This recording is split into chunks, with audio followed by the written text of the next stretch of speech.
उनसे बड़ी उम्मीद थी राजस्थान के नौजवान को, आंदोलनकारियों को, कि जब जैसे ही बीजेपी का शासन आएगा तो डॉक्टर किरोड़ीलाल हमारे सब काम करा देगा। उल्टा हो गया उसका। कांग्रेस की सरकार में तो डॉक्टर किरोड़ीलाल काम करवा देता था, अब डॉक्टर साहब की चलना ही बंद हो गई। तो जो इनके साथ जो बच्चे जुड़े थे और जिन्होंने बीजेपी को बड़े हिसाब से वोट दिया, तो उल्टा हो गया सारा का सारा। उनके यदि ये किसी की सिफारिश करने जाते हैं डॉक्टर किरोड़ीलाल जी, तो सरकार उसका उल्टा करती है। अब आप मुझे ये बता दो, नरेश मीणा जो 60,000 वोट लाता है, एक निर्दलीय उम्मीदवार चुनाव लड़ता है, उसके ऊपर आपने इतने मुकदमे बना दिए और उसको बेचारे को मतलब आपने कह दिया ये तो अपराधी है, जबकि वो अपराधी नहीं है, वोट लेके आया, चुनाव लड़ रहा था निर्दलीय। बीजेपी के मुख्यमंत्री से मिलने जाते हैं भजन लाल जी से, उसके फादर और उसके लोग, क्योंकि उसके मैं उसको जानता हूं, जब वो राजस्थान यूनिवर्सिटी का महासचिव था तब से। उसका कोई गुनाह नहीं है, उसका गुनाह ये कि उसने चुनाव लड़ लिया, 60,000 वोट ले लिए, सब उसके पीछे पड़ गए। जो भी नेता है, नेतागिरी में एक दिक्कत है। अब वो तो बेचारा जेल में है।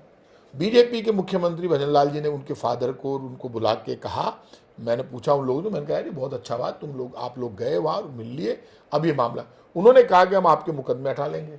सरकार ने मुकदमे नहीं हटाए। सरकार का वकील बेचारे उस नरेश मीणा के पिताजी, उसके परिवार के लोग गए, क्योंकि उसके चाचा जी की उसके जेल में रहते हुए डेथ हो गई। उसका चाचा जो उसका खास था वो वहां जा नहीं पाया उसकी डेथ में। अब उसके साथ अन्याय कितना हो रहा है वो देखो आप। बेवजह झूठे मुकदमे लगा दिए। आज तक समरावता गांव के लोगों को 1 रुपया मुआवजा नहीं दिया, पूरे घर जला दिए, गाड़ियां जला दी, पाप कर दिया, ठोका मारा। कई लोग अब तक अस्पताल में भर्ती है बच्चे। मुख्यमंत्री से समझौता करके आता उनका परिवार, आज तक अभी उसकी जमानत में बहस हुई, फिर भी सरकारी वकील उसका विरोध कर रहा है। तो यार आप उसके मुकदमे हटा लो, बेचारे की जमानत हो जाएगी। एक नौजवान की क्यों जिंदगी खराब करने में लगे हुए टारगेट करके। तो कोर्ट को तो जो पुलिस जैसा पेश करती है वैसा ही कोर्ट सोचता है।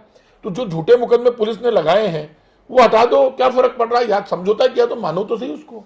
अब बीजेपी के साथ दिक्कत क्या है, यहाँ समझौता भी कर लेते हैं फिर भी धोखा करते हैं, तो अब कहाँ जाएं बताओ आप। पोगा भाई करा जी तो आप ये कह रहे हैं कि किरोड़ीलाल मीणा से नरेश मीणा के समर्थकों को और उनके परिवार को अलग करने के लिए उनको समझौते के लिए बुला लिया और बाद में मांगे नहीं। बताओ, मैं तो कह रहा हूँ कि यदि डॉक्टर किरोड़ीलाल, मेरे को अब लगा उनके फादर को और उनको बुला लिया, नरेश मीणा के फादर को, उनसे समझौता भी कर लिया और उसमें कोर्ट में अब की बार उनका विरोध भी कर दिया। जब सरकार ने समझौता कर लिया तो फिर केस हटा लो नरेश मीणा के और बाकी बच्चों के, उनकी जमानतें हो जाने दो और गांव वालों को मुआवजा दे दो।